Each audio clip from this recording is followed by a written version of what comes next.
Dear listeners, building wind farms and solar parks can be expensive, but nowadays it has also become risky for investors.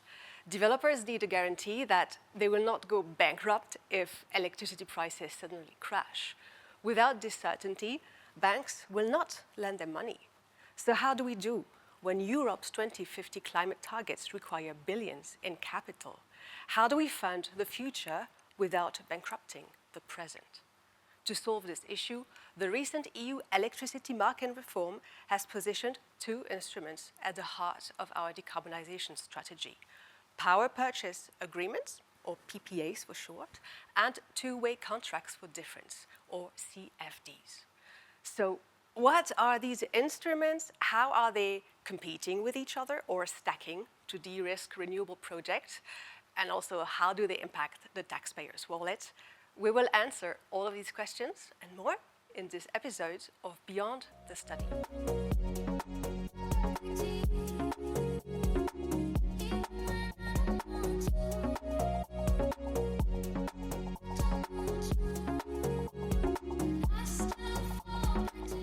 Welcome back to Beyond the Study, a podcast produced by the Policy Department for Transformation, Innovation and Health of the European Parliament.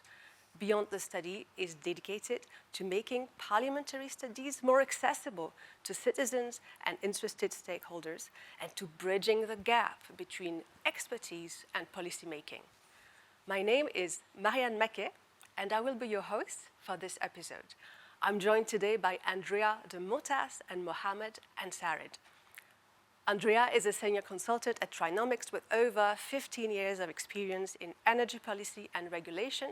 His work covers several aspects of the energy sector, focusing on renewables, power networks, energy markets, and buildings energy. Mo is a consultant at Trinomics. His expertise lies in energy policy and economics, and he has led and contributed to various projects on grid infrastructure and flexibility, wholesale and retail energy markets, energy technology supply chains, renewable energy finance, heating systems, and electric mobility. So welcome, Andrea and Mo. Thank you for coming to see us. You co-authored a very comprehensive study. I'm going to take a deep breath to cite its title: Overview of the Diffusion of Power Purchase Agreements and Contracts for Difference across Member States. And you wrote this together with Chinska Bene, Anna Crowley, Timo van Delzen, Luc van Nuffel. This study was requested by the European Parliament Committee on Industry, Research and Energy, so ITRE in short, and it was published on the 20th of January 2026. It's really available on the Parliament website if our listeners want to check the link in the description. Maybe can we start with you giving us some context on what is the study about for our listeners who haven't had the chance to read it yet. So what questions does it try to address, and what are the main takeaways? Maybe also, can you remind our listeners what exactly PPAs and CfDs are? Well, thank you very much for having us here. We're very happy to come and talk about this study. I think there is a lot to say about PPA, so Power Purchase Agreement and Contracts for Difference, or CfDs. And certainly the brief time that we had this morning was a very interesting discussion with the committee members, but it's clearly not enough to cover such a wide topic. I think this is actually a very good occasion for us to elucidate a bit more on some of the more complex aspect of the study. And we are going to try to understand what it means for the consumer, what it means for the for European strategy of decarbonisation, but also innovation, and how to do this without bankrupting consumers and those that finance renewables. So the study, as the long title can suggest, is we propose an overview. So it's a broad view of what has happened in the last few years concerning these two particular instruments. Look at pro and cons, barriers, challenging, but also what worked well. And then we try to propose a forward-looking view. So what can we expect out of these two instruments in the path to decarbonisation? At this point in time, we took 2050 because that's where most of the talk is set. That's the deadline that is set. And so our analysis tried to say, okay, what does it mean if these two instruments become more and more popular, more and more available? What are the costs? What are the effects on the market? And what are the things that we can do now to make this happen in a way that helps to achieve the benefit and reduce the risks and the cost? I suggest I leave the floor to my colleague Mo to say a few words again on the study and talk us through a bit of the, let's say, some of the new element that this study does, that none of the study has done before, which is provide this overall view across the EU27. What are the numbers? What are the trends? Who is building what and which type of instrument? Thanks, Andrea, and pleasure to be here, Marianne. So thanks for having us here. Let me start by talking a little about CfDs, right? What are CfDs? What are contract for differences? What's the market like? These contract for differences, the title sounds a little bit complex, but in reality, it's something quite simple. It's the idea that the government comes in and guarantees a price for the electricity that someone is producing on their solar farm or the wind farm. So project developers, the government goes to project developers and asks, what's the lowest price you can give me for some electricity from renewable sources? And based on that, they choose up to a certain amount, a certain volume or a certain budget, how much they want to support in terms of building up the renewable capacity in their country. And the idea of competition is quite important for CfDs. It's one of the distinguishing features between CfDs and other ways to support renewables in a given country. And for example, there are other mechanisms similar to this, like a feed-in tariff that also supports renewables and also provides a price guarantee, but is usually distinguished because it has less of an element of competition compared to contracts for differences. It's also, because of this and various other benefits, it's become the de facto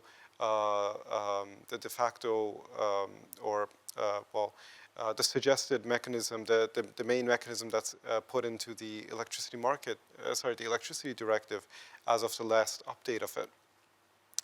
And something in recent years that we've seen very clearly is that, maybe in the mid-2010s, we had just a few gigawatts of CfDs being awarded here and there across Europe, and it's just expanded dramatically across the last few years, to the point where in 2023, we had we had a very large number of CfDs being awarded across the EU27, and our number for across the EU27 in UK and Norway was calculating up to about 35 gigawatts of CfDs being awarded across these countries in 2023. And likely, we expect that growth to continue in the next few years because CfDs are, they've been promoted in the electricity directive. They're becoming more and more popular, and more countries are learning how to use them and learning lessons from other countries that have used them. And it's likely that we'll see this growth continue in the next few years. Now, to power purchase agreements. They're quite similar. They're also a price guarantee, but working a little bit more from the market perspective. They are more, let's say, an off-taker, someone who needs that electricity for some reason, provides that price guarantee to the project developers, the owners of the solar farms and the wind farms. And previously, PPAs have been part of the electricity market for decades, but it's only more recently that we see it really pop up in the last few years in the renewable space and becoming really prominent in this space. And that's the part that we really focus on here. That's the part that we're talking about. And a lot of the growth in recent years has been spurred by corporations really trying to meet their ESG and sustainability goals and achieve them. And because of following from that, the PPAs, they also used to be quite a small part of the electricity system in 2010s and have like dramatically expanded until like 2023, 2024. In recent years, we've seen some stagnation for various reasons, but we also see that hybrid projects where a solar asset, for example, gets combined with storage has become more and more popular, and they enter markets more and more together as a single thing. Okay. Do you want to talk a bit about the scenarios in your study? Yes. So, so this is what has happened in the past, right? And obviously, that's important. We understand better. We've seen the direction. We've seen that this instrument, which started at a national level, have started to be replicated, slightly different term, slightly different concept, but pretty much the same instrument has started to be replicated across other member states. And as was said, to the point that the value was so openly recognized that the European Commission suggested that this should be now the factor default instrument to support new renewable generation. Now, the fact that there is an EU initiative over supporting this type of instrument still means that the initiative is with member state. Now, this is a tool the member state can put in place to achieve the decarbonisation targets in a cost-effective manner. They seem to be excellent at ensuring cost-effectiveness of public money. But it's also important to say that there are overlapping policies that aims to achieve similar effect in the same space. And so it's important to be mindful of how an increase of this particular instrument may affect other policies. And when it comes to PPAs, we've seen that, yes, public initiatives may try to support this instrument, but it's actually the corporate demand that is really driving. There is this need of showing a green commitment, showing that, for example, larger corporations that are responsible for significant emissions want to show what they're doing for the environment, and PPA are an excellent way of doing it. Also because they have the added advantage that these companies have their own electricity, their own terms for a very long period of time. So there are a series of benefits that got this instrument popular, and well, public measure can further support their uptake, but the driver are somewhere else. Now, when we have to come up with this scenario, we consider this landscape. Okay, we consider these trends and this overarching background situation. But at the same time, we need to put this recent trend in relation to what's needed by 2050. So for this, we want to understand, we look at different scenarios and say, okay, how much renewable capacity do we need to be active in the system in 2050 to achieve decarbonization? And it's a significant amount. And this is also not so much because we need to convert the power sector from fossil fuel to renewable, but because we need to accommodate a significant growth of the power sector due to the electrification of heating and of the transport sector. So what's the big challenge? Greening the power sector is even a bigger challenge the moment that the power sector is expected to grow significantly in the next 20 years. So this scenario are not, strictly speaking, policy scenarios. They're more like, this is the system that needs to happen. What is the role of these two instruments in these scenarios? And for this, we try to look at two extreme cases. One case where it's closer to the current rate of deployment that we've seen recently, and a case where we say, okay, let's be ambitious.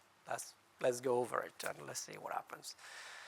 When we say ambitious, it's better to put this into context, okay? So for ambitious, we see that for the next 20 years, we expect something, an average of 56 gigawatt hour of CfDs per year.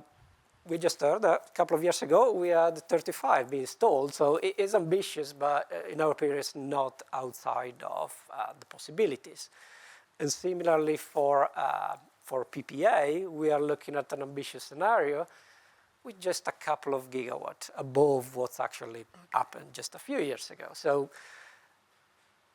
we consider this still to be ambitious because several factors would slow down the uptake of the instrument due to, for example, the fact that the best site would be exploited soon, the fact that some new sites will be more expensive, and so this would further slow it down, and the fact that, for example, for PPA, one of the key roles of demonstrating the green commitment of some enterprises, this need will be a lot less strong once this enterprise can access green electricity from the network with the normal energy bill. So one of the key drivers is missing there, okay? So still ambitious to keep the current pace, in our opinion.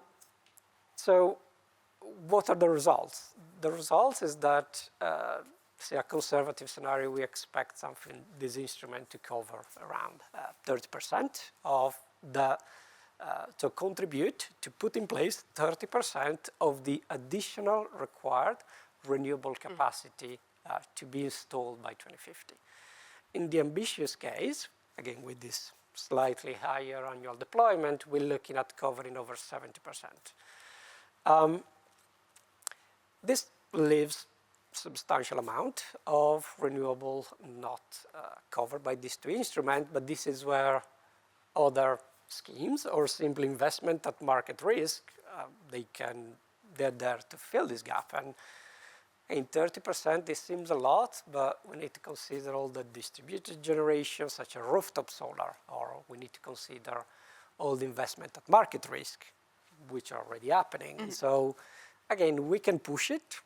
At this point, there is a question, do we need to push it so far? And what are the risks of pushing it so far? And this is another aspect that we try to unpack in this report. So what are the impacts on our energy system of a situation where a large part of the generation capacity is contracted long-term on rather rigid terms, which, as we have discussed earlier, affect the way in which this generator behave in the market. So there are distortions, there are complexity that there are now. In a system with a lot more of these, what's going to be the impact of this complexity? Are we creating a worse situation than the one that we are in? So our report explored this aspect, tried to be not too technical, but I'm afraid in some cases we had to go to the technical level. I would say maybe we can keep some of the discussion for later. Sure. For the question, but maybe what I can highlight now is what is the most important factor in this, which is the relationship between the strike price, so this fixed price the CfD generator would get for a period of 15 years, and the market price. Now, we can have a guess at the first. Having a guess at the second is very, very difficult. So this reference price that determines how much this generator will be paid. At the moment, this price is very variable because it's related to international energy prices via gas generation largely. In the future, very difficult to predict what this element will be. But this is actually what's going to affect the direction of the impact. So are the consumer better off? Well, a system where we end up ourselves with very high energy prices, similar to a couple of years ago, well, the consumer is going to be much better off because the CfD acts as a protection scheme against an increase in prices. Situation of persistent low energy prices, well, it's going to cost a bit more to achieve the transition. There will be added benefit in terms of, for example, of energy security or still insurance purposes in terms of from future energy price increase, but still it's going to be more expensive. So let's try to wrap it up. What can we do now? What should EU institution, member state think about? So first of all, the uptake of the two instruments is actually largely dependent on other aspects of the energy system. So bottlenecks are challenging, for example, in the space of the planning stage for networks, or so the planning application process, or the fact that we don't have a lot of large electricity users because we haven't electrified industry yet. So there is a big chunk of potential customer which is not there. So while we wait for this development to happen, which take a bit of time, in the short term, there are clearly some action that can be taken in terms of improving the design. And you're going to ask what should be done, and I'm not going to answer to that later. But there is also some aspect that could be explored further. For example, the application to other technologies such as hydrogen, such as biomethane. There are also diversification in terms of potential customer size for PPA. So, for example, smaller enterprises that wanted to get into green electricity, or even very micro enterprises that could access this instrument if the right conditions are in place. And so I think this is what's important in the short term. Continue this fine-tuning improvement, looking at the barrier, what can be done to standardize across member states and reduce entry cost. Then we also need to work on the other aspect, which is what will create the demand for this instrument and what would significantly reduce the time between the start of the planning process and when a plant will actually be generating. Indeed. So thank you very much for this interesting breakdown of the study and your recommendations. This podcast, it's called Beyond the Study. So obviously, we want to go a bit deeper and understand how the study was conducted. Can you maybe explain to us what was the most difficult thing to address when conducting this study? Go with the data? Yeah, I think I should. Data limitations. Okay. We made use in this study of two different data sets from two different organizations, and the process of data processing in general. So everything from cleaning the data to filling in gaps, to editing the data and fixing missing data problems and everything. It took a significant amount of resources and time, and it was also an unfortunate fact that our study was limited to because on the one side we had a limitation from when the data set actually began, and also on the other side too when the data set ended, on account of data not being available or being partially available for 2024, 2025, which are years that because it's an exploding industry, it matters a lot. And of course, the limitations in our study didn't allow us to do primary data gathering to complement some of the time, but also geographical limitations that we had with the data. Nonetheless, I'm quite happy that we did manage to make some quite nice figures for across the European Union, but also 2 extra European countries as well, and give an overview of what the current status of CfD and power purchase agreement sectors are and where they would be headed into the future. Good. Andrea, what do you think? Yeah, I agree. And again, to extend, we had the challenge with past data, so you can understand what is the challenge with future data and analyzing what will happen in the future, especially because the key determinants of the impact are so interrelated with other aspects of the energy system which are very difficult to predict.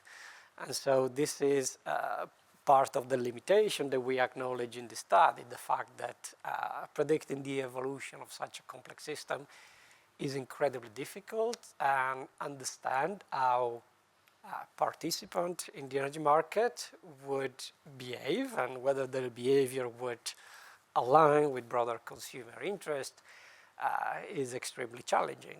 We try to present those conclusions that we can be fairly sure about, but we also, and pretty clear by the way we choose to present it, that the outcome could be good, could be bad, and sometimes is influenced by factors which are outside of the two specific instruments, and even what national governments and the EU can do about it. So this is an important limitation. I think there is still value in both instruments, exactly because of this limitation. They help reduce the uncertainty and they give a more stable path for investing in the long term. Okay, interesting. Thank you for explaining and letting us get a glimpse behind the scene of the study. It's always good to remember that, okay, the study, it's a snapshot of a landscape that's evolving, so obviously our understanding will evolve just as quickly as the market does. Last but not least, we have a Q&A session. You gave a presentation to the ITRE committee on the 25th of February, and you got a lot of questions from members. You tried to answer some of them, but this is a very short time slot, so we compiled some of these questions so you can have a bit more time to answer them. We threw a little bit of our own in the mix, but hopefully this will help us to expand also the scope of what we can get from your study. First question, you really explained the role that PPAs and CfDs have played in the past. Why are they so popular?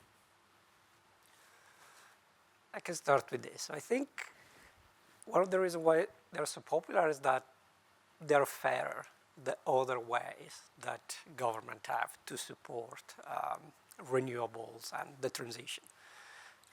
So when we look at, for example, CfDs, we compare this with, for example, grants, which are lump sum given at the investment stage, or operational grant, for example, feed-in tariffs.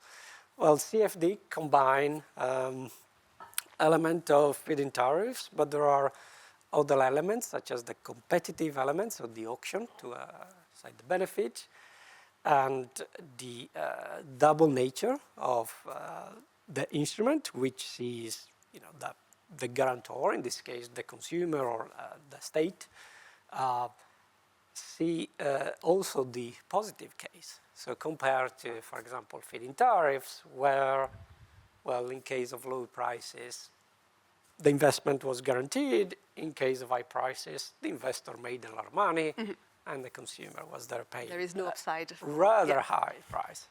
So I think there is this fairness element that made it not only more acceptable, but also scalable.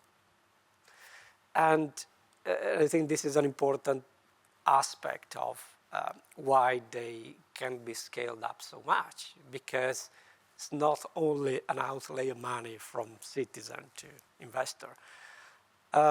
Citizen can benefit of it in a particular type of situation where market price stay up. Now, maybe we shouldn't illude ourselves too much. There is still a good chance that the cost will be high, but that's fine.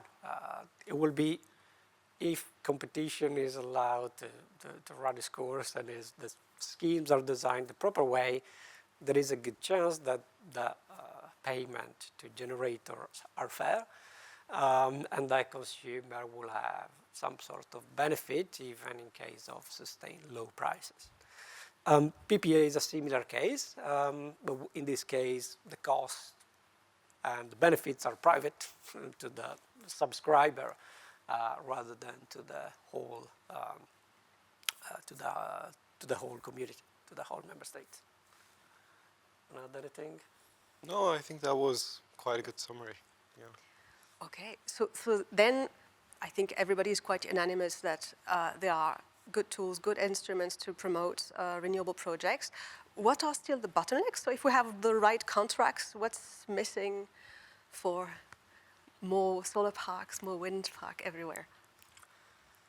Well, I don't think we have the right contracts. I think we have the right formula. Okay. And I don't think there is one right contract. There are elements which are good practice, and other elements which actually may vary with the situation, which means with the technology, with the member state, or with government objective and so on. So we know what has worked, and we have some idea of what may work well into the future, but it's not possible to find the perfect recipe for all of it. That said, we know what works. We also know what are the main challenges for increasing the uptake of both instrument, or in some case, more one instrument than the other. So I mentioned earlier that the challenges of the planning process, so going from the first submission to the full permission, but also there are, for investor, there are often national rules which change, so it could be the auction, CfD auction, but also PPA market to some extent. The change and means that they need to tailor their approach to the member state in question. Now there are ways to streamline this aspect and again speed up some elements. You wanna add any bits? No, I think that was also a good summary. Okay, so permitting, infrastructure, so we have to count on the grid package to deliver then. That will be certainly one of the key push. But also I mentioned before, I wouldn't say it's a bottleneck, but certainly increasing demand for stable quantities of at stable price of electricity. Mm-hmm. So from large user, for example, well, that's a big driver for PPAs. The CfDs are instruments that governments can put in place. So there is relative freedom when, how much, and at which condition. So it's difficult to talk about the driver. I'd say the driver is maybe the urgency that different member states perceive the need to decarbonize their power network. Okay, so you just mentioned PPAs and how they were market-driven, actually, oriented towards decarbonization claims. We now see that tech giants, they are moving already from an annual offset to hourly matching. Like for a data center with a flat load profile, maybe a solar PPA can meet the demand at noon, but it cannot meet the demand during the night. So can the current PPA market deliver carbon-free energy every hour or every quarter hour, or is that a fantasy without storage, for example? I think storage is a key word here. I think if we're going to be using renewables, we know that sun's not going to shine all the time. We know that wind is not always going to blow, but those electrons need to pass through those data centers continuously, usually. So if we want to give the power that those data centers need, we do need to have some storage in the mix somewhere to allow that to happen.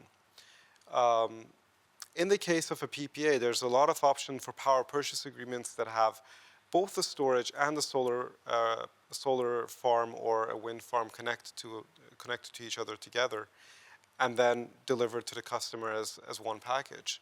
And they're getting more and more popular. There's been quite a bit of growth in hybrid PPAs, as they're called, in the last few years. Of course, there's other mechanisms too. You can always imagine that that flexibility to provide power when the sun isn't shining or the wind isn't blowing, it can also come from somewhere else. It can come from other parts of the energy system. And in the end, it all comes down to cost, what each thing costs, and that can, of course, differ in various contexts. what we do see from the surface level is that indeed these hybrid PPAs are becoming quite popular in Europe. So in some contexts, there is quite a business case for adding storage to your solar or wind farm. Okay, and if we go even one step further, I think in the study you touched the notion of cannibalization, like because non-dispatchable renewable asset, they flood the market all at the same time when the offer is the highest and the price are the lowest, they don't capture much value. I think in Spain and Germany, solar capture rates, they are falling close to 50% today. Yeah. So it means that for €100 market price, these assets will only capture €50. We also see negative prices more and more frequently across many bidding zones. Are we maybe seeing a shift from the real money isn't in selling the power, but in selling the flexibility? So again, maybe that's where storage comes in, but even beyond just the storage. Yeah, I think so. One thing that is like a common academic study point is what happens when the electricity market moves more and more towards renewables, which have almost zero marginal cost. So they bid on the market with almost zero cost, or even negative cost in some cases, depending on what kind of support they're receiving. And you end up with a market where the clearing price at any given time, the price on the market, the amount that the electricity is sold, is deviating wildly and in some cases getting close to zero, even negative amounts. And it's a question mark because the way that the market is set up right now is just not designed in such a way that it can handle past a certain amount of renewables. And academic studies, again, coming back to them, they've really done a lot to identify where those turning points are. There's quite a bit of studies on that. And we need to be paying more and more attention to what that market design will look like in the future. Yeah. Okay. Now if we turn to CfD, looking into the designs of these CfDs. First of all, looking very broadly, is there possibilities or pitfalls of going beyond national borders, maybe for an EU-wide CfD schemes? And secondary question, when we say CfD, most of the people right away, they think auctions. These two words are almost synonymous for everybody, but are auctions always necessary for CfDs to be efficient? Okay, I can take this. So, first of all, CfDs beyond the national borders, this is something already to some extent possible. Actually, it's not possible, it's mandated. So member states need to open up a certain share of their auction capacity for cross-border enterprises. So there is already some move in that direction. When it comes to the EU-wide, I think again it's possible, something that should be explored, but maybe not necessarily for the energy market. For the electricity market. It could be other form of energy, such as, for example, hydrogen, where national market with a sufficiently robust market price do not exist, but this is where we think about some of the EU money that goes to support innovation in hydrogen can be provided based on the residual part of what the enterprise cannot make of the market. Mm-hmm. So again, using CfD to bridge the cost between the production cost and the market value of what's being produced in a way that is not too detrimental in case the market price goes up. So this is already being considered, this is already happening, and we think it could happen even more. Well, this could also happen in the energy market. Well, I think at the moment the integration of the electricity market is not up to that point. And one of the key elements of a CfD is indeed the reference price. And we know the reference price across Europe, so the market in the different separate price formation area of the EU electricity market can differ widely at a certain point in time. So I suppose we're going back to the old infrastructure question and improving, strengthening, and making the electrons flows more freely. and this is where we're at that point, integration, even between CfDs, could be even more likely. Was there another part of Yeah, the other question was, do CfDs have to be auctions all the time, or not necessarily? So auction is one of the great innovations of the CfDs because it allows to discover the price at which a certain technology can be put in place. And instead of being a public administrator, try to guess it right, for a market for which they have limited commercial information, it is extremely difficult. So the auction allowed to some extent to bridge this gap. There is still some administrative control with some administrative set ceiling, which it's a good element to ensure auction do not get out of hand. So auctions are still, they play a very important part, especially in a time where the cost of technology evolves, and is evolving still fast in both directions at this point in time. That said, auctions are practical with a limited number of competitors. Should be too little, but it's also rather impractical to run an auction for thousands of potential operators. And so, well, the theory of the CfD is so having a subsidy, having a support that comes in only when support is needed and having to pay back when the revenues are excessive, that's still a valid model that could possibly be implemented also without auctions. Yeah. Want to add anything to this? I think regarding the CfDs as auctions, the main thing I would add is it's about competition. So if there are various ways that you can also set prices, but define competition in a different way. It doesn't necessarily have to be in an auction format, but if there's some element of competition in there, then I think we can still call it a CfD in a sense. Yeah. Okay. You just touched a little bit on why and how important the strike price is. We just finished to revise the market design, but apparently it's being challenged again. Some people are throwing decoupling out there. Maybe we can ask ourselves, what happens when the price is not set by gas anymore, for example, but by renewable most of the time?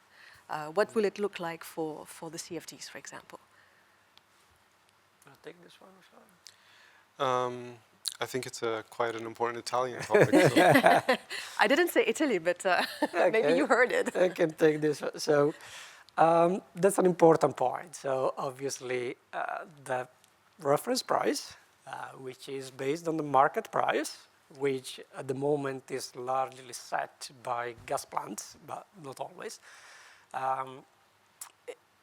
is quite an important parameter for the functioning of the CfD instrument and also for the for incentivizing the uptake of PPAs. Now there is obviously, I say obviously, I think it's a valuable objective of trying to decouple from an energy price, such as the gas price, which we have limited control over, and which can create significant shocks to the market for reasons which are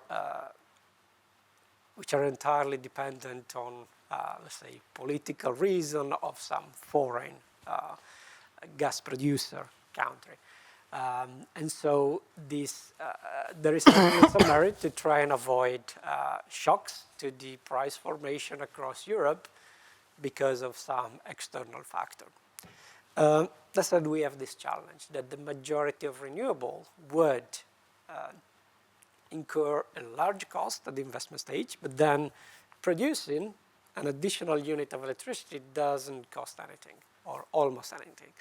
So they would try and sell and bid in the market for very low prices, and they can do this because they know that, well, two things. One, they know that the price formation mechanism means that they will not get the price that they offer, they will get the price of the highest bidder that was accepted. And second, because several of them are actually covered by a CfD, so even if the highest price is very low, their revenues are insured up to the point in which the prices are negative. At that point, they also have a problem. So decoupling poses a challenge. So if the majority of the time the market is set by a decision which is made at investment stage, that doesn't offer anymore a signal of the scarcity at the point in time, or as robust as it is, but offers only, there will be a high amount of time in which the market would clear very low prices or even below zero. Now, the scarcity part would, so the demand side will play a bigger role in the price formation, so it would be driving higher prices at few times per day, and lower price the rest. But what this can cause is actually significant spikes in the price. So increase the volatility, increase the risk, and so on. So we risk having very low prices for a long time and very high prices for a limited amount of time.